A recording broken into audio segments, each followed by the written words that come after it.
Hello दोस्तों, स्वागत है आपका कॉन्सेप्ट ऑफ फिजिक्स बाय अनुराग मिश्रा। आज का टॉपिक है डिस्पर्सन थ्रू प्रिज्म। प्रकाश का वर्ण विक्षेपण क्या होता है। कोई भी व्हाइट लाइट रे है, अगर वो कोई प्रिज्म पे इंसिडेंट कर रही है उसकी किसी एक सरफेस पे, और वो सरफेस कैसी है, रेक्टेंगल, उस सरफेस पे अगर इंसिडेंट करती है कोई भी लाइट रे, ये व्हाइट लाइट रे है। व्हाइट लाइट रे कंपोज 7 कलर। यहाँ पे जो व्हाइट लाइट है, जो सन लाइट है, उसी को हम व्हाइट लाइट कहते हैं। अगर वो प्रिज्म के थ्रू पास करती है तो 7 कलर में डिवाइड हो जाती है, और वो 7 कलर का जो फॉर्म होता है वो बिगडोर का फॉर्म होता है, ऑन द स्क्रीन शो करता है। तो इसका जो 7 कलर में डिवाइड हो जाना, एक व्हाइट लाइट रे pass through the prism, prism से पास होने के बाद जब वो प्रिज्म से रेयर टू डेंसर मीडियम में, ये मीडियम कैसा है, एयर का मीडियम है, और ये मीडियम है ग्लास। ग्लास मीडियम कैसा है, डेंसर मीडियम। जब रेयर से डेंसर मीडियम में जाएगी तो आफ्टर रिफ्रैक्शन लाइट रे 7 कलर में डिवाइड हो जाती है। तो जो splitting of white light in 7 colour, it is known as dispersion of light. तो the phenomena of splitting of white light in constituent colours, जो इसके कलर्स, जो इसमें कलर्स हैं, 7 कलर का जो फॉर्म है, उस कलर के फॉर्म में जो स्प्लिटिंग होती है लाइट रे की, स्प्लिट हो जाती है, मतलब डिवाइड हो जाती है डिफरेंट कलर में। तो this phenomena is known as dispersion of light, उसी को बोलते हैं डिस्पर्सन थ्रू द प्रिज्म। अब आपको एक बिगोर का फॉर्म मिला, मतलब ये जो अलग अलग कलर का बैंड मिल रहा है, जैसे ये रेड कलर का एक बैंड है, इस तरीके से ये बैंड अलग अलग है, जैसे रेड है और ऑरेंज, येलो, इस तरीके से कलर का जो ये बैंड दिया गया। तो अलग अलग कलर के जो बैंड एक साथ जब कंबाइन होते हैं, उसी को हम बोलते हैं स्पेक्ट्रम ऑफ कलर।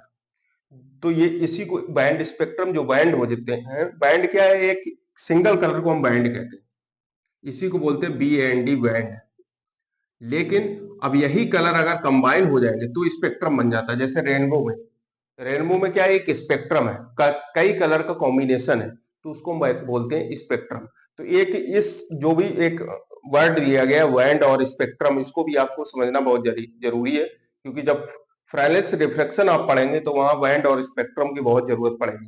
तो बैंड क्या होती है, एक सिंगल कलर की जो लाइट रे है वो बैंड हो जाती है, और कॉम्बिनेशन ऑफ कलर रे, जैसे ये कंबाइन है ऑन द स्क्रीन, तो विबग्योर का जो फॉर्म है, इसका एक कॉम्बिनेशन फॉर्म है जो स्पेक्ट्रम बैंड का, उसको हम बोलते हैं क्या, स्पेक्ट्रम। अच्छा, अब आप देख सकते हैं कि डिस्पर्सन किसी लाइट का क्यों होता है, काज क्या है इसका, कारण क्या है, किस कारण से डिस्पर्सन हो जाता है लाइट रे का। तो आपको इससे पहले हमारे प्रीवियस वीडियो में आपने एक रिलेशन पढ़ा था, जो हमने बताया था रिफ्रैक्टिव इंडेक्स का वेवलेंथ के साथ क्या रिलेशन होता है। वो रिलेशन आपने बहुत अच्छे से बताया था, हमने according to Cauchy equation, Cauchy equation का एक रिलेशन आपको दिखाया था, और उस रिलेशन में हमने बताया था कि रिफ्रैक्टिव इंडेक्स वेवलेंथ के साथ किस तरीके पे डिपेंड है। तो हर एक लाइट रे का रिफ्रैक्टिव इंडेक्स चेंज रहता है। क्यों? क्योंकि जैसे रेड लाइट है या वायलेट लाइट है, इसका लेमडा जो होता है, इसका वेवलेंथ है, जो वायलेट लाइट की मिनिमम होती है, और रेड लाइट की वेवलेंथ मैक्सिमम होती है। और जो रिफ्रैक्टिव इंडेक्स होता है, वो रिफ्रैक्टिव इंडेक्स डिफरेंट कलर्स के लिए डिफरेंट वेवलेंथ। मेन काज क्या है, इंपॉर्टेंट चीज है, ये लाइन बहुत ही इंपॉर्टेंट है, आपको इसको नोट कर लेना चाहिए। Cause of dispersion, different colours के लिए जो डिफरेंट वेवलेंथ्स होती हैं, क्योंकि कलर डिफाइन करता है, जो वेवलेंथ है वही तो कलर है। किसी लाइट का जो वेवलेंथ, डिफरेंट टाइप की जो वेवलेंथ होती है, उसी को तो कलर कहते हैं। किसी भी रेड लाइट है तो उसका कलर रेड है, उसकी वेवलेंथ के कारण, तो वो वेवलेंथ ही तो है उसकी। तो अकॉर्डिंग टू कॉची इक्वेशन, जो रिफ्रैक्टिव इंडेक्स हमारा है वो वेवलेंथ के इनवर्सली प्रोपोर्शनल होता है। तो अगर किसी भी लाइट रे का रिफ्रैक्टिव इंडेक्स मैक्सिमम है, इसका मतलब क्या है, वेवलेंथ उसकी मिनिमम होगी। तो यहाँ पे क्योंकि जो वेवलेंथ होती है उसके रिफ्रैक्टिव इंडेक्स इनवर्सली प्रोपोर्शनल रहता है। अगर रेड लाइट के लिए लेमडा की वैल्यू मैक्सिमम है, अगर क्या होती है, lambda R is equal to lambda V, lambda R is greater than lambda V, क्योंकि रेड लाइट के लिए लेमडा आर का मतलब हो गया रेड लाइट, रेड लाइट का मैक्सिमम वैल्यू होती है वेवलेंथ की, comparison to violet light, violet light से मैक्सिमम है, इसलिए रिफ्रैक्टिव इंडेक्स जो एनआर का होगा वो less than N. Main cause रही है, बहुत इंपॉर्टेंट चीज है एनआर एनबी। एनबी से जो रिफ्रैक्टिव इंडेक्स मतलब वायलेट लाइट का जो रिफ्रैक्टिव इंडेक्स होगा रेड लाइट से ज्यादा होगा, क्योंकि वेवलेंथ का इनवर्सली प्रोपोर्शनल है अकॉर्डिंग टू कॉची इक्वेशन, जो कॉची एक्सप्रेशन के अकॉर्डिंग। अब इसमें एक बहुत ही इंपॉर्टेंट टर्म है कि इसका डेविएशन एंगल कितना होगा, किसका डेविएशन एंगल कितना ज्यादा होगा। अब देख एक रिलेशन अभी आपने प्रिज्म के जो हमारा लेक्चर था फर्स्ट, उसमें आपने देखा होगा एक हमने डेरिवेशन प्रूफ कराया था कि मिनिमम डेविएशन लेमडा मिनिमम की वैल्यू कैलकुलेट कराई थी n-1 इंटू ए क्या है, प्रिज्म एंगल है, और n क्या है, रिफ्रैक्टिव इंडेक्स, और लेमडा मिनिमम डेविएशन है। इसको हमने कैलकुलेट कराया। तो मिनिमम डेविएशन की कंडीशन क्या होती है, फिर से आपको बता रहे हैं, रिफ्लेक्टेड एंगल जो प्रिज्म के अंदर है वो आर इक्वल, और इंसिडेंट रे और इमरजेंट रे दोनों आपस में इक्वल होती हैं, तब वहां पे मिनिमम डेविएशन की कंडीशन आती है।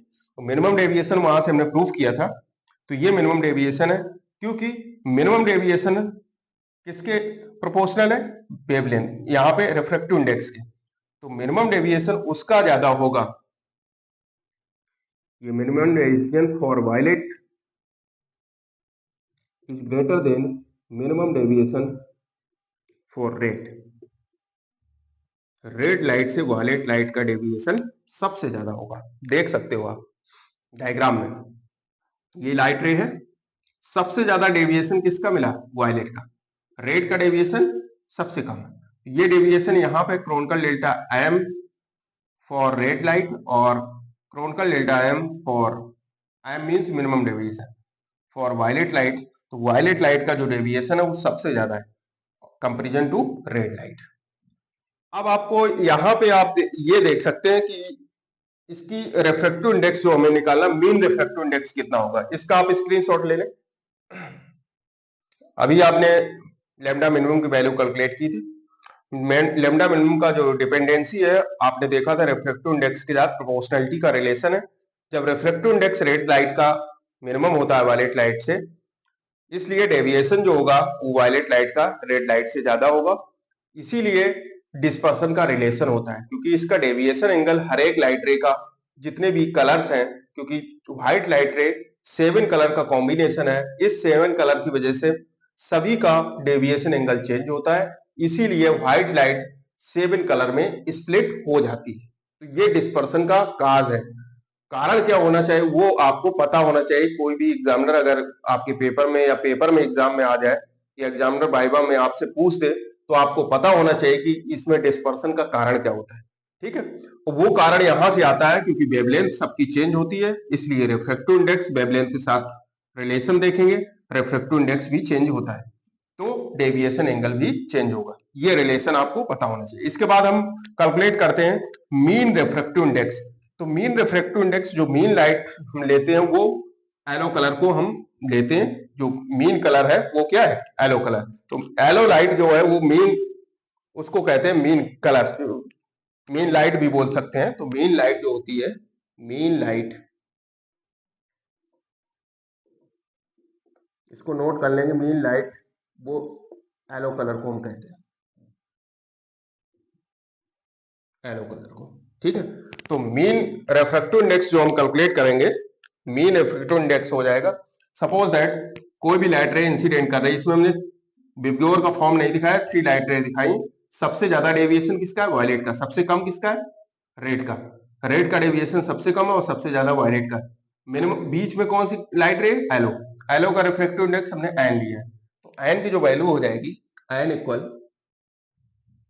N R plus N V, या N V plus N R, N V plus N R upon 2। इसका भी बहुत यूज है न्यूमेरिकल में, इसलिए आपको ये बताया है। N V equal to N equal to refractive index, ये किसका है, एलो लाइट का। इसको मीन रिफ्रैक्टिव इंडेक्स भी बोलते हैं। Mean refractive index N equal N V plus N R upon 2। तो इतने पूरे का स्क्रीनशॉट ले लो। आई होप आपको वीडियो पसंद आया होगा। प्लीज चैनल को लाइक एंड सब्सक्राइब करें और बेल आइकन को प्रेस करें। Thank you.